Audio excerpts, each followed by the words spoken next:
कोई कहता है गृहस्थ आश्रम छोड़ के आना होगा, कोई कहता है कि ब्रह्मचार्य का व्रत का पालन करना होगा, आजीवन विवाह नहीं करना होगा, कोई कहता है मांसाहार छोड़ कर आना होगा, कोई कहता है मदिरा छोड़ के आना होगा।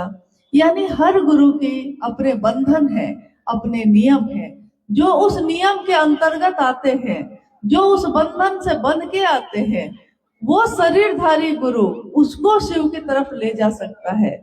परंतु जब हम बात करते हैं सदगुरु की, सदगुरु भी शरीर में होते हुए गुरु से ऊपर की श्रेणी है, जो शरीर में रहते हैं, परंतु मात्र दया से भी शिव का आवेश पैदा कर सकते हैं, क्योंकि वो शरीर में होते हैं। तो उनमें भी एक न एक नियम, एक न एक बंधन, या पसंद या नापसंद होगा ही होगा। तो बंधन तो है ना, यहाँ भी है। जब हम बात करते हैं जगत गुरु की, जगत गुरु शिव, जैसे ही हम कहते हैं जगत गुरु शिव, वैसे ही स्पष्ट है कि जगत के गुरु किसी को अपना शिष्य बनने से नहीं रोक सकते। इसीलिए एकमात्र शिव एक ऐसी सत्ता है जहां देवता भी आराधना करते हैं, नर और नाग लोग के लोग भी आराधना करते हैं, राक्षस भी जिसकी आराधना करके वरदान प्राप्त करते हैं। एकमात्र ऐसी सत्ता जो भेद नहीं करती, जो वर्गीकरण नहीं करती, जो आपस में बांटती नहीं है, बटे हुए सभी लोगों को एक करती है। हम जब धरती पे आए हैं, जब आते हैं, पैदा होते हैं, हमको कहाँ पता, उस बच्चे को कहाँ पता होता है कि हम किस जाति के हैं, किस धर्म के हैं। हम जो बड़े हैं उसको समझाते हैं कि तुम इस जाति के हो, तुम इस धर्म के हो, परंतु कोई ये नहीं समझाता कि तुम इंसान भी हो। एक इंसान बनना है हमको पहले। जाति हमने बनाई है, ईश्वर ने नहीं बनाई, शिव ने नहीं बनाई, धर्म भी हमने बनाए। इसीलिए आपने अक्सर सुना होगा कि लोग कहते हैं मैं सनातनी हूँ। इसका अर्थ यह होता है कि जो हजारों साल से जिस चीज को धारित करके चल रहा है, कौन है वो? जो जंगल और पहाड़ों में जो वृक्षों की पूजा करते हैं, जो नदियों की पूजा करते हैं, जो सूरज और चांद की पूजा करते हैं, वो सबकी पूजा करते हैं। और आश्चर्य की बात यह है, बाकी सब भी इसी की पूजा करते हैं, परंतु भेद बना के चल रहे हैं। एक सत्ता ऐसी है जगत गुरु शिव की, जहां जाकर सारे भेद खत्म हो जाते हैं, और वो है उनका गुरु का स्वरूप। शिव गुरु के रूप में अनुग्रह भाव से, अपने दया भाव से जीव को शिव बनाते हैं। उनका दया का भाव हमने सुना है, आपने भी सुना होगा कि जब कोई गुरु होता है, जब कोई शिष्य होता है, तो कोई परंपरा होती है दक्षिणा की और दीक्षा की। गुरु दीक्षा देते हैं, शिष्य दक्षिणा देता है। दोनों दी और छ से ही बने हैं, इसी धातु से बने हैं। परंतु जब हम कहते हैं दीक्षा, गुरु से दीक्षा ली है आपने, तो हम कहते हैं कि हाँ हमने ली है। किससे ली है? तो हम कहते हैं महादेव से ली है। तो लोग हंसते हैं, कहते हैं महादेव तो शरीर में नहीं है, तो महादेव जो शरीर में नहीं है वो दीक्षा कैसे देगा? दीक्षा का अर्थ होता है दीप ज्ञानम छायते पापम। दीप का जो ज्ञान का दिया जलता है, पाप का क्षय होता है। तो ज्ञान का दिया कहाँ जलता है? क्या मेरे इस हाथों में जलता है, या मंदिर में जलता है, मेरे घर में जलता है? ज्ञान का दिया मेरे मन में जलता है।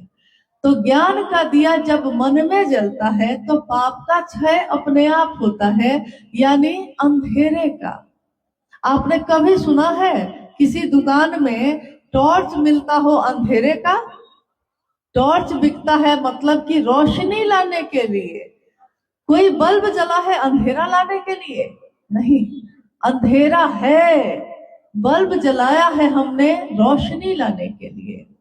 और अगर हमारे आपके हाथों में रोशनी आएगी, मेरे मन में रोशनी आएगी, तो मन में रोशनी लेकर वो व्यक्ति जहां भी जाएगा उसके साथ क्या जाएगा? अगर आपके हाथ में दिया हो और आप अंधेरे रास्ते पे चले जा रहे हैं, तो आपके हाथ का दिया दूसरों को अंधेरा देगा या रोशनी देगा? रोशनी देगा, क्योंकि आप रोशनी लेकर चल रहे हैं। तो कोई शिव की शिष्यता को अपने मन में धारित करके चलेगा तो वो दूसरों को भी सही रास्ता दिखाएगा, दूसरों को भी रोशनी दिखाएगा, वो अंधेरा नहीं दिखा सकता। तो दीक्षा जब महादेव से लेने की बात होती है तो साहब श्री ने कहा कि शिव की दया ही उनकी दीक्षा है। शिव की दया, शिव की दया क्या करती है? शिव की दया हमारे मन में ज्ञान का अंकुरण पैदा करती है, ज्ञान पैदा करती है। और महादेव की दया जब मन में एक विचार के रूप में प्रवेश करता है, याद करिए कि अगर हम में से जितने भी लोग यहाँ हैं, किसी दिन हमने शिव को गुरु माना है कि नहीं? किसी दिन तो माना होगा। उस दिन को याद करिए, अभी इसी पल में, उस समय में अपने मन को लेके जाइए जब आपसे किसी ने कहा होगा कि भैया दीदी महादेव को गुरु बना लीजिए। आपने शायद दुख में होने के कारण महादेव को गुरु बनाया होगा, या उसकी बात अच्छी लगी होगी इसलिए बनाया होगा। परंतु जिस समय आपने शिव को गुरु बनाया होगा, आपने जैसे ही कहा होगा हाँ आज से मैं शिव का शिष्य बनूंगा, और किसी ने आपके नाम की घोषणा की होगी, अभी आप अपने मन को उस पल में लेके जाइए। किसी ने सामने खड़े होके ये कहा होगा कि आज से बहन अमुक ने शिव को अपना गुरु बनाया है, इनके नाम की घोषणा शिव के अंतरिक्ष साम्राज्य में दर्ज की जाती है, और सारे लोग ने कहा होगा जागा जागा महादेव। आपने महसूस किया होगा कि एक ऊर्जा का संचरण आपके मन में प्रवेश करता है उसी समय। ये महसूस आप सबने किया होगा, क्योंकि कहा जाता है कि अपने दिल से जानिए दूसरे का हाल। तो मेरे साथ ऐसा हुआ था, जिस समय मेरे नाम की घोषणा शिव के शिष्य के रूप में हुई थी, उस समय मेरे मन प्राण में लगा जैसे हजारों रोशनी प्रवेश कर गई है। तो मुझको लगता है कि सबके साथ ऐसा ही होता होगा, और वो शिव की ऊर्जा का संचरण मानव तन में हो रहा है। धीरे धीरे सूक्ष्म चीजों का संचरण मन में होता है, स्थूल चीजों का संचरण संभव नहीं होता, इसलिए हम उनको इन आंखों से देख पाते हैं। सूक्ष्म चीजें, हवा है सूक्ष्म है, दिखाई नहीं देती, मिट्टी स्थूल है दिखाई देती है, लेकिन हवा से ही, वायु से ही हमारे प्राण चलते हैं। हम सांस लेते हैं, हम सांस छोड़ते हैं, हमारे प्राण चलते हैं। वायु सूक्ष्म है, दिखाई नहीं देती, परंतु सारे जगत के प्राण को चलाने वाली वही है। शिव भी दिखाई नहीं देते, परंतु उनकी दया का संचरण मेरे आपके मन में प्रवेश जिस समय करता है, वही शिव की दया है, वही शिव की दीक्षा है। दीक्षा यानी प्रारंभ करना, मन में विचार का प्रारंभ होना, यही दीक्षा है। जब कोई गुरु है, दीक्षा दिया उसने, तो मंत्र भी देता है। देखिए साहब के सांसों पे नमः आया और शिवाय उतर गया सन 1975 में। यानी शिव ने विधि के साथ अपना महामंत्र अपने शिष्य को दिया। कहीं शरीर में नहीं आए, तस्वीरों में जो दिखते हैं वैसे भी नहीं आए, जो सोचा था साहब ने वैसे भी नहीं आए, लेकिन वायु के झोंके के साथ उनकी सांसों पे समा गए। नमः आया शिवाय उतर गया। इसीलिए साहब श्री ने शिव को प्रणाम करने के विधा जो तीसरा सूत्र के रूप में हमारे पास है दिया, कि शिव को प्रणाम करने की सर्वोत्तम विधि है, शिव शिष्यों के लिए सर्वोत्तम विधि है अजपा जप। अगर वो सांस पे नमः के साथ सांस अंदर और शिवाय के साथ बाहर, मन में महादेव का जो भी ध्यान आता हो उस ध्यान को करके, जो मन में आए, तस्वीर आए, शिवलिंग आए, रोशनी आए, शून्य आए, जो मन में आए उसी का ध्यान करके महादेव को प्रणाम कर लीजिए। यही महादेव के लिए हमारी कृतज्ञता है। गुरु की दक्षिणा भी है, क्योंकि जब कोई शरीर में गुरु होता है तो दक्षिणा के रूप में हम लोग वस्तु देते हैं, सामान देते हैं, कपड़ा देते हैं, पैसा देते हैं, फल देते हैं, गहने देते हैं, बिस्तर देते हैं, पलंग देते हैं, घर बना के दे देते हैं, खेत दे देते हैं। यानी गुरु शरीर में है तो जो मेरे पास है उसमें से जो मुझको अच्छा लगे मैं गुरु को दक्षिणा के रूप में दे सकती हूँ। परंतु जब शिव गुरु होंगे तो उनको दक्षिणा के रूप में हम क्या दे सकते हैं? क्या वो करेगा लेकर चढ़ावा, सब कुछ त्याग के बैठा है, जो सब कुछ त्याग के बैठा है वो हमसे आपसे चढ़ावा के रूप में लेना चाहेगा तो क्या लेगा? तो महादेव को हम शिष्य का भाव दे सके, महादेव से मन ही मन निस्वार्थ भाव से, बिना किसी कामना के, पहला सूत्र में जो हम बोलते हैं, हे शिव आप मेरे गुरु हैं, मैं आपका शिष्य हूँ, मुझ शिष्य पर दया कर दीजिए, ये बोलना ही कृतज्ञता है, गुरु की दक्षिणा है। शिव की चर्चा, शिव अच्छे हैं, बहुत सुंदर हैं, कर्पूर गौरम है वो, करुणावतारम है वो, लेकिन यही जो कर्पूर गौरम है, ये जो करुणा के अवतारम शिव हैं, ये जो मेरे गुरु हैं, वो इतने सत्य हैं, इतने सुंदर हैं कि साहब श्री ने कहा कि महादेव की इस सुंदरता को दुनिया में बांटो, लोगों से जाके कहो शिव बहुत अच्छे हैं, शिव आपके गुरु भी हो सकते हैं, शिव जगत के गुरु हैं। वो नहीं कह सकते कि तुम इस जाति के हो, तुम इस धर्म के हो, तुम कुरूप हो, तुम खूबसूरत हो, शिव नहीं कह सकते। शिव नहीं कह सकते कि तुम शाकाहारी हो कि मांसाहारी हो। शिव जैसे हम हैं वैसे ही हमको ग्रहण करते हैं और धीरे धीरे उनके द्वारा उतरा ज्ञान हमारे मन से जो गलत चीजें हैं वो खत्म होती जाती हैं और सही चीजें बढ़ती चली जाती हैं। जिस तरह आग अगर जल रहा हो तो एक हवा ऐसी हम करते हैं जिससे आग बुझ जाती है और एक हवा ऐसी होती है जिससे आग और ज्यादा जल उठती है। महादेव की दया भी शिष्य के कर्मफल के अच्छे बीज को और हवा देकर वृक्ष बनाते हैं।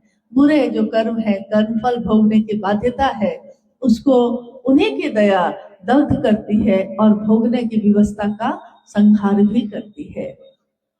महादेव को गुरु मानकर उनको दक्षिणा के रूप में बस हम इतना ही दे सकते हैं कि महादेव ने जो आदेश दिया है, जो कहा है, शिव की बात दूसरों से करें, खुद भी शिव के शिष्य बने, दूसरों को भी शिव का शिष्य बनाए। हम अपने जीवन को चलाने के लिए बहुत सारे काम करते हैं। जीवन को चलाने के लिए जगत है तो जगत में झूठ भी है, फरेब भी है, छल भी है, परंतु जगत को बेचकर जगत को खरीदने का रिवाज पुराना है। साहब श्री ने हमेशा कहा है, ये जगत को बेचकर जगत को खरीदने का रिवाज पुराना है। शिव को बेचकर जगत को मत खरीदना, क्योंकि शिव के शिष्य ऐसा नहीं करते, शिव के गण ऐसा नहीं करते, शिव के लोग ऐसा नहीं करते। हम शिव के लिए दुनिया को बेच दें लेकिन शिव को नहीं बेचते। इसलिए उनके इस वाक्य को हमेशा याद रखिएगा। उनके द्वारा दिए हुए शिव की शिष्यता का दान शिव का दान, ऐसा दान जो किसी ने कभी किसी के लिए नहीं किया होगा। हम जो कहते हैं साहब, हम जो कहते हैं दीदी, ये कौन है? शायद आपने, कुछ लोगों ने तो शरीर में उनका दर्शन किया होगा, कुछ ने नहीं किया होगा। किसी ने हाल में शिव को गुरु माना होगा तो शायद उसने सशरीर दर्शन ना किया होगा।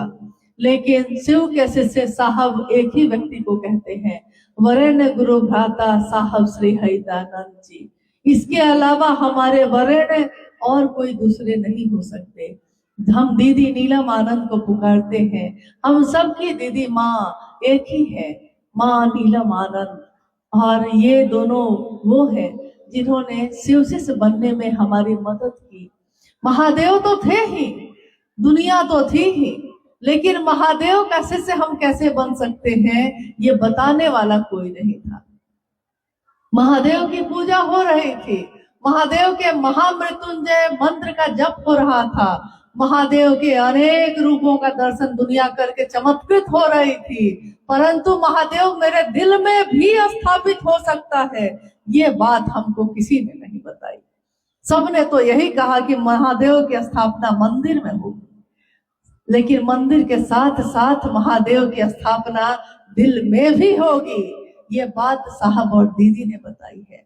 और ये बात है कि किसी ने अगर जीवन में एक गिलास पानी भी आपको पिलाया है तो उसने एहसान किया है, उसकी कृतज्ञता हम भूल नहीं सकते। और यहाँ तो साहब और दीदी ने महादेव का ही दान कर दिया, महादेव को ही दे दिया। तो सोचिए कि हम कितना भी उनका नाम लेंगे, हम उनके प्रति अपनी कृतज्ञता को प्रकट नहीं कर सकते। हम नहीं बता सकते कि उन्होंने क्या दिया है। इतना दिया महादेव ने मुझको जितनी मेरी औकात नहीं, इतना दिया महादेव ने मुझको जितनी मेरी औकात नहीं। ये तो कर्म है उनका, वरना मुझ में तो ऐसी बात नहीं, हम सब में तो ऐसी बात नहीं थी कि महादेव मेरे शिष्य, हम उनके शिष्य बनते, महादेव मेरे गुरु बनते। आज हम गर्व से कहते हैं कि शायद दुनिया में हमारे पास कोई ऐसी चीज बहुत अच्छी ना हो। हमने सुंदर होना चाहा ना हुए, हमने स्वस्थ होना चाहा ना हुए, हमने सबसे अमीर होना चाहा ना हुए, कोई ना कोई हमसे ज्यादा है, परंतु एक चीज तो हमारे पास ऐसी मिली, इस कलयुग में मिली, जिस युग के बारे में लोगों ने कहा कि इस युग में महेश्वर और चंडी की पूजा होगी, ये एक ऐसा युग होगा। पूर्व में पूर्वजों ने कहा, शास्त्रों में लिखा गया कि ये एक ऐसा युग होगा जिस युग में पाप और अनाचार का बोलबाला होगा। ये एक ऐसा युग होगा जिसमें धर्म से लोग विमुख हो जाएंगे। ये एक ऐसा युग होगा जिसमें गुरु और शिष्य परंपरा जाती रहेगी। परंतु शिव पुराण में ही लिखा है कि जब ये सारा जगत ऐसा हो जाएगा तो पूरे जगत के सामने एक ही विकल्प बचेगा, नमः शिवाय। शिव को प्रणाम करने के सिवा कुछ भी नहीं बचेगा, कोई विकल्प नहीं बचेगा। और आज हमारा सौभाग्य है कि हम सब ने इस कलयुग में जन्म लिया। हमने अपनी आंखों से शिव के शिष्य को चलते देखा, बोलते देखा, सुना इन कानों से उनकी बातों को, और शिव शिष्यता की बगिया, इसके फूलों को खिलते देखा, महकते देखा, सुवासित होते देखा है। ये हम सबका न जाने कितने जन्मों का कर्म फल होगा, अच्छे कर्म होंगे कि हमने ये प्राप्त किया है। हमारे बाद आने वाली पीढ़ी कहानियां सुनेंगी, लेकिन हमने उन कहानियों को जीवंत होते देखा है। आज घर घर में शिव शिष्यता का दिया जल रहा है, हर घर में शिव चर्चा हो रही है, चर्चा की आवाज आती है, कहीं से गुजरिए। हम लोग आ रहे तो रास्ते में भी, कल जब हम लोग रांची से आ रहे थे, रास्ते में भी माइक पे शिव की चर्चा की आवाज सुनाई दे रही थी, चर्चा वहां हो रही थी और दिल हम लोग का खिल रहा था। कहते हैं ना, गाने तो बहुत बने, एक तू ना मिला महादेव ना मिले, एक तू ना मिला सारी दुनिया मिलेगी भी तो क्या है, मेरा दिल ना खिला सारी बगिया खिलेगी भी तो क्या है। सारी बगिया में फूल खिले भी जाए तो क्या है अगर मेरा दिल ना खिला। और जैसे ही हम सुनते हैं महादेव की बात, हमारा दिल खिल जाता है, हम खुश हो जाते हैं, हम ढूंढ के उस जगह पे जाते हैं जहां शिव की बात होती है। नहीं, साधुओं से ये धरती आज भरती जा रही है। साधु मन होता है, शरीर के कपड़े नहीं होते। कोई गेरुआ कपड़ा पहन भी ले तो क्या वो साधु बन जाएगा? बन तो जाएगा, हो नहीं पाएगा। होना बड़ा मुश्किल है, बनना थोड़ा आसान है। कोई डॉक्टर का कपड़ा पहन के डॉक्टर बन सकता है, डॉक्टर होने के लिए लंबी प्रक्रिया है। कोई वकील का कोट पहन के वकील बन के तस्वीर खिंचवा के दीवार में टंगवा सकता है कि मैं तो वकील के रूप में हूँ। वकील का रूप बनाना आसान है, वकील होना बड़ा मुश्किल है। तो उसी तरह शिव के शिष्य का रूप बनाना आसान है, शिव शिष्य होना आसान नहीं है। ये एक लंबी प्रक्रिया है, सतत प्रक्रिया है। जिस तरह एक बूंद बूंद पानी भी पत्थर पे गिरता है और पत्थर पे, कठोर पत्थर पे छेद कर देता है, हमारे आपके द्वारा निरंतर शिव से मांगी हुई दया हमारे मन में शिव का आवेश पूरी तरह जागृत कर देती है। पत्थर जैसा हमारा जीवन एक दिन महादेव महादेव करता है। और आज का ये कार्यक्रम भी जो यहाँ के स्थानीय गुरु भाई गुरु बहनों ने रखा, टुंडी काफी अंदर के तरफ है और ग्रामीण इलाका है ये, लेकिन साहब ने हमेशा कहा कि घर घर में जाकर ये बात कहनी है। तो हम ये नहीं कह सकते कि सिर्फ शहर में ही जाना है और गांव में नहीं। गांव क्या, जंगल और पहाड़ पे भी जाना हो तो शिव के से जाते ही हैं और जाना चाहिए। भीड़ जमा करना हमारा मकसद नहीं होता। भीड़ जमा हो भी जाए तो क्या होगा, एक दिन कुछ घंटे की भीड़ हो भी जाए तो क्या होगा, अगर 5 आदमी भी उसमें शिव शिष्यता की ओर ना चल पाया तो क्या फायदा हुआ उस भीड़ का। लोग जितने भी हों लेकिन शिव की तरफ चल सके, इसी के लिए कोई कार्यक्रम भी आयोजित किया जाता है। आज का ये कार्यक्रम भी इसीलिए आयोजित है। आइए हम लोग कुछ जिज्ञासाओं पे बात करने की कोशिश करते हैं। जब भी हम कोई काम करते हैं, अपने जीवन में किसी चीज को धारित करते हैं, तो कुछ अच्छे अनुभव भी होते हैं, कुछ बुरे अनुभव भी होते हैं, कुछ मन में प्रश्न भी उठते हैं और कुछ प्रश्नों के उत्तर भी अपने आप मिल जाते हैं।